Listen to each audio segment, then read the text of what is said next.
నేను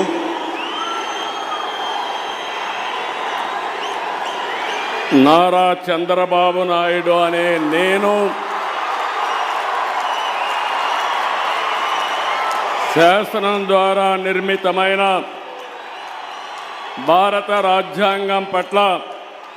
నిజమైన విశ్వాసం, విధేయత చూపుతానని, భారతదేశ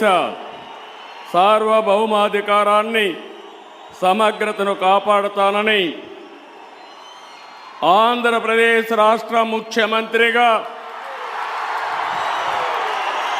నా కర్తవ్యాలను శ్రద్ధతో, అంతఃకరణ శుద్ధితో నిర్వహిస్తానని, భయం కానీ, పక్షపాతం కానీ, రాగద్వేషాలు కానీ లేకుండా రాజ్యాంగాన్ని, శాసనాలను అనుసరించి ప్రజలందరికీ న్యాయం చేకూరుస్తానని దైవ సాక్షిగా ప్రమాణం చేస్తున్నాను.